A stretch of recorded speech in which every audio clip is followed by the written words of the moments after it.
Welcome back to Chow Time Pods. Your host, Red. I got a video today from Insolent Audits.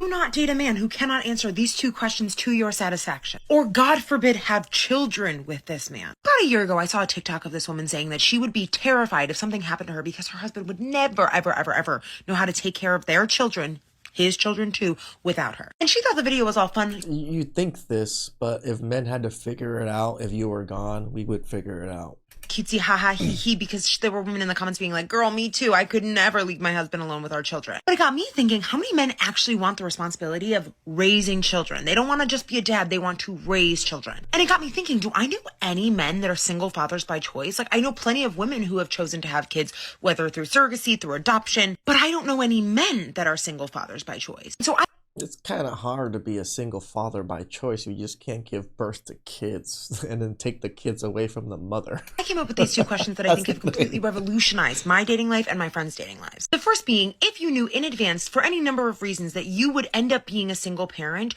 would you still choose to have children? The second one being, Yes. and use this one on men who tell you they can't wait to be a father, it's their life's goal, would you still choose to have children if you never met the right person for you? And I know there's...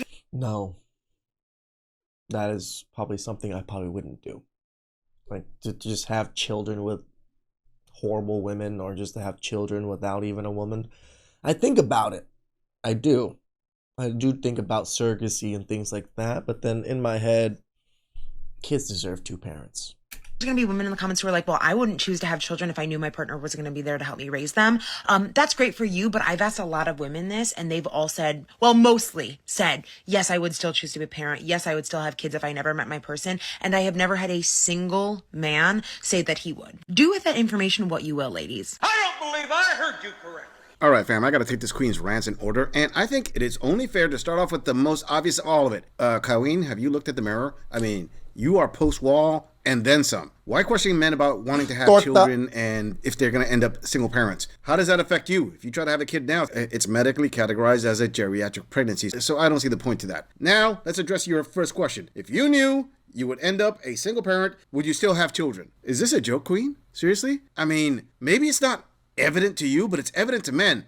Hey, you know what? I get married and I have kids. There's a 50% chance I'm going to end up a single parent. Yep. Because you femme fatales put in for divorce 70% plus of the time. So I don't know why this is so shocking to you. Because guys are like, yeah, we're practicing yes to that the moment we have kids. Like it's almost built into the deal, isn't it? Now, Colleen, I got to say, your second question is even more ridiculous to men than your first question. I mean, how do you think you revolutionized everything when you're asking, would you still have children if you never met the right person for you? I'm pretty sure that most of my male viewers are gonna be like, huh? Are you serious? Listen, lady, maybe you didn't catch this in school. Men in the US, or the West in general, don't have reproductive rights. In other words, they can have a one-night stand with a woman that it was meant to have a one-night stand only. There's a tear in the condom and oops, bam. Now she obligated that man to be a father, even if he didn't want to have a long-term relationship with her.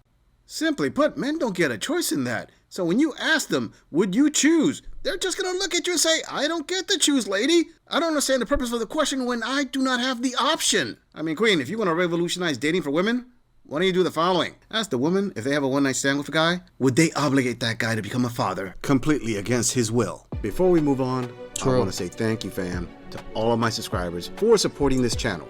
I truly appreciate all of you who leave comments, who like my videos, and share them on other social media platforms. I truly gotta say thanks, fam. If it wasn't for you, I wouldn't be here. And for those... Shout outs to Insolent Audit. Love the guy. Me and him actually have a personal connection. We chat here so often. Those of you who haven't subscribed yet, I thank you for tuning in, and I hope you decide to hit that subscribe button. Moving on! So at this point, we've all seen the video of the girl saying that she gets the ick from men who order frappuccinos, and everybody getting on her. I hate that, because I love vanilla frappuccino. What's wrong with the frappuccino? It's a little fluffy, it's a little sweet, it's like ice cream and coffee put together. Like, it makes sense to me. What's wrong with liking that?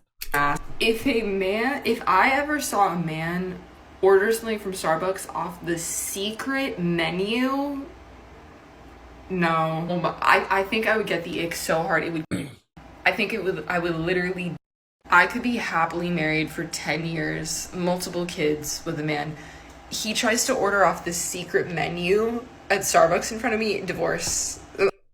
That is the craziest take of bullshit I've heard in a long time. I'm leaving you. Can you order a drink in real life and cut this out, please. You should not have to pull up a Reddit thread to order at Starbucks. That's crazy. Matter of fact, you know what? Men shouldn't even know what a secret menu is.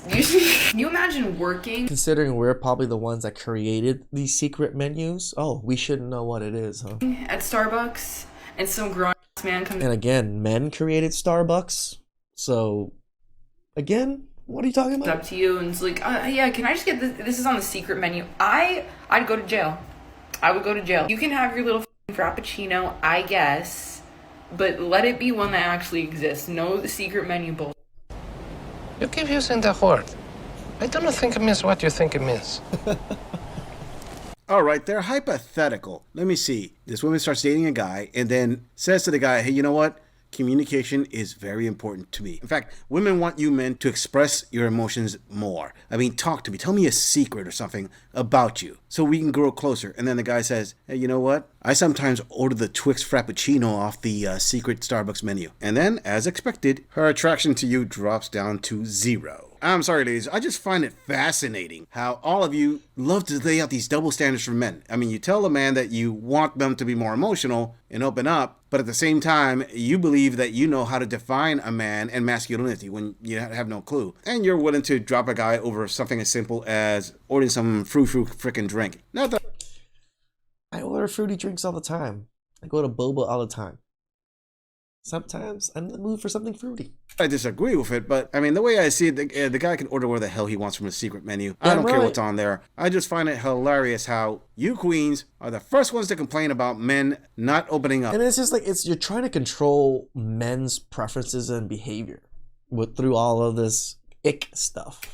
While at the same time, are the first ones that dump a guy the moment he opens up and does something that gives you the ick. How about this compromise, Colleen? The guy will never order from the Starbucks secret menu only if, when you go into Starbucks and you order your iced latte or whatever you're going to order, instead of putting your name down, when they call you out to pick up your drink, you put down your body count number. Moving on. I've gone through the friends to lovers arc a few times in my life, and I am surprised that we're not talking about the real reason why these men will treat these girls that they're friends with basically like a girlfriend without the romance or intimacy and just refuse to commit to them. These are men that see the women that they are They don't refuse to commit to them. The women don't want to commit to them. What are you talking about? treating like this as women that they want to be in close proximity with. They value their intellect. They feel challenged by them. These women are inherently teaching these men how to be better men. And these men know they are not worthy of this woman. They know these people are way out of their league. They know they don't deserve them,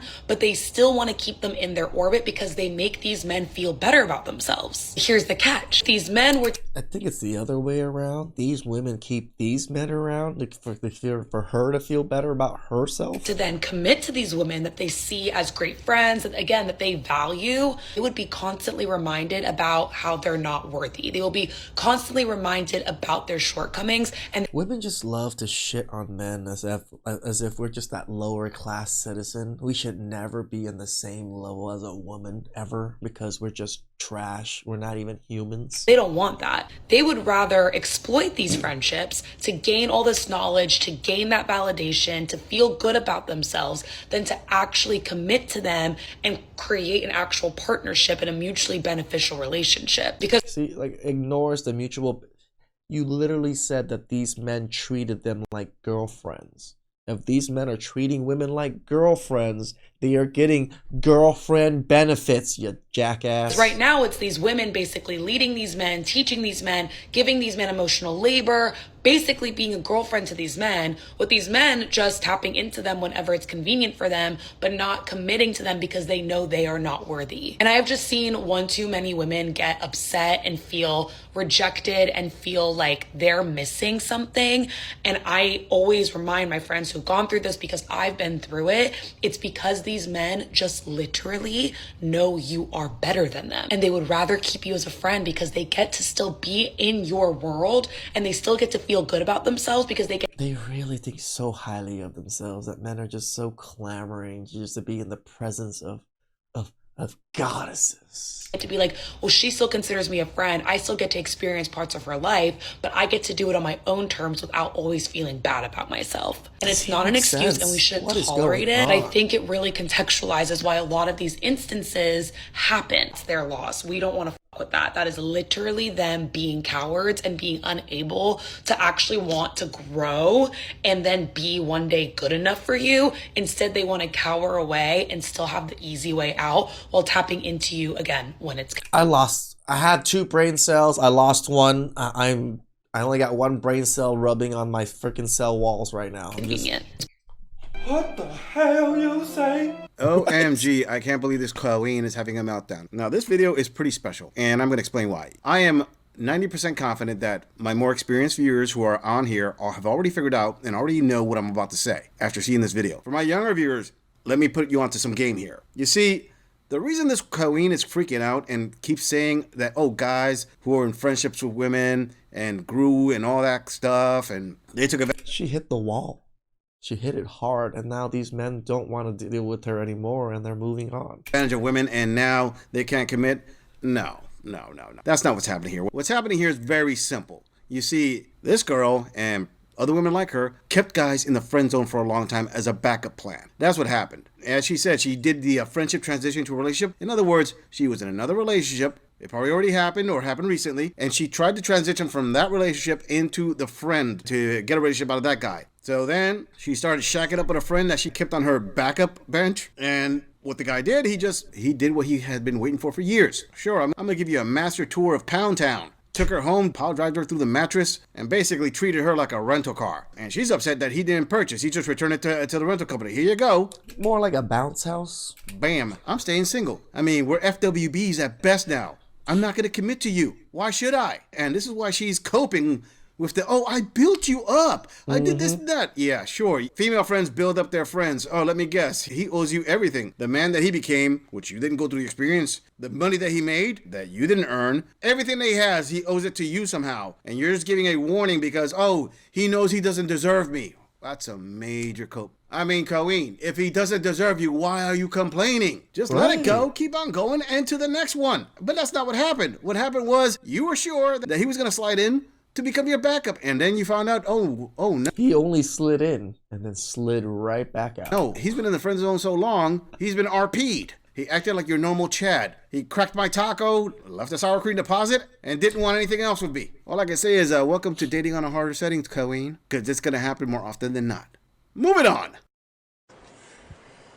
Dating in 2025 is hard as it is, right?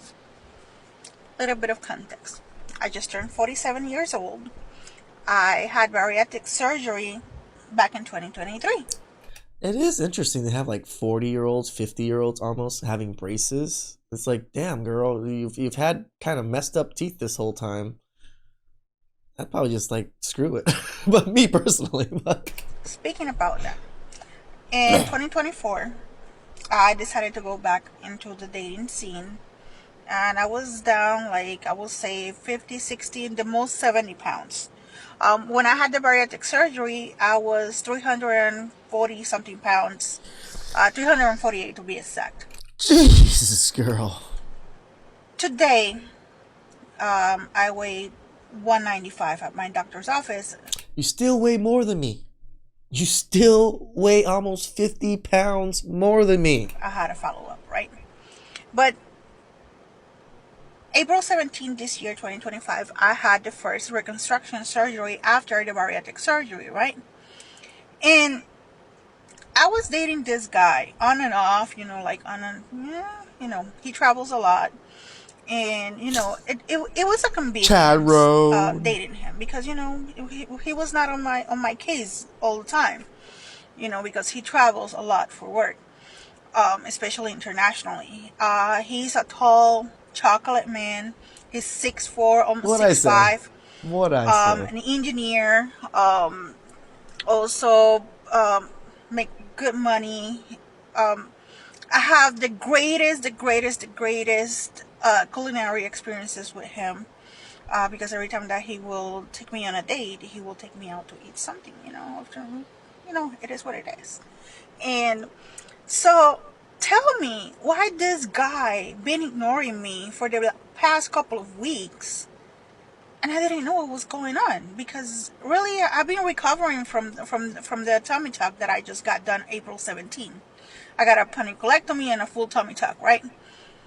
Explain to me that he only said we cannot date anymore because you are not plus size anymore. Mind Hey, my brother is a chubby chaser. I don't hate on it. But again, I always tell you guys, I like a little bit of meat on my women. you, I still 195. So At 195, you're still a big girl. how many men are out there doing the same thing? Stop dating the woman that they're with just because they're not big enough. I don't think it's a lot of women. Please, women, don't just start blowing up even more than you guys already have just because you think men want that. We don't. Make it make sense. I'm confused. Okay, my plus size Coen, or I should say plus size Coen. Starting off, I would venture to say the reason that he probably cut you off is because you take for frickin' ever to make a frickin' point. I mean, I was pulling my hairs out, practically yelling at my screen here, get to the frickin' point, Coen! But anyway, let me explain to you what happened here. Okay, first of all, you said that this guy was an engineer, he's a tall guy, chocolate whatever, and you have been dating on and off, and it was convenient, and he travels a lot. All right, first of all, off rip, he's an HVM, and you were never the main. I'm assuming that he viewed you as like a little specialty fetish that he had. It's possible it's a permanent thing that he has, or he was probably going through a phase. What I mean by that is, number one, you were a chubby, short Latina with some sizable fun bags in the front. And he figured, you know what? I could take her out, show her a good time. She'll be highly impressed, and I could do whatever I want with her. You know, he just did a bunch of gymnastics with you, twisted and turned you as much as he could, had fun with you for as long as he wanted to, and then it ran its course. And he figured, you know what? I'm done here. He probably already had your replacement lined up, and he just decided, okay, I'm going to cut this one off because I'm going to continue with this other one. Now, telling you that he cut you off because you were no longer plus size, even though you obviously still are plus size, that's a little bit tricky for me to say exactly what happened there. Yeah, that one's a little hard. It can go one of two ways. Either A, he could have just been using that as an excuse to cut you off, or B, maybe he actually is a chubby chaser, and that's why he cut you off. I would venture to say A is the more likely one. I mean, don't get it twisted, Coen. You were a soft target. I mean, I know men that are chubby chasers. I have a few friends that like bigger women, but they're not outrageously big. They're just plump. And he definitely alpha whittled the hell out of you. I would also venture to say that now that you had this surgery and you've lost some weight, even though you're still big, and you had some reconstructive surgery, in your mind, you think that your value just went up. Especially after a guy like that, you think that you can land another guy like that. So basically, the next guy that comes around isn't going to last too long. Instead of cracking your skull over this whole thing, why don't you accept the fact that it is possible that you were just being fetishized? You were a fetish, Possible. a fantasy fulfillment maybe. You were there to do a couple of like freaky things, and your usefulness has run its course. Now, I really would like you to prove this gorilla wrong. Why don't you go out there and try to find yourself another guy like him, an engineer or the equivalent, that tall, that good looking, that'll take you out and do everything. And get him to put a ring on it. I mean, this may come as a shock, sister, but I mean, you may have had the weight loss surgery, but guess what? There really isn't an operation that women have out there that I can guarantee they can lock down a man. Hell, you couldn't even lock down No a surgery situationship. for that, baby. I'm just saying. Shout outs to our brother Insolent Audit, the one gorilla that can definitely beat 100 men. Please like, subscribe, comment down below. I really appreciate that. And I'll catch you guys next time.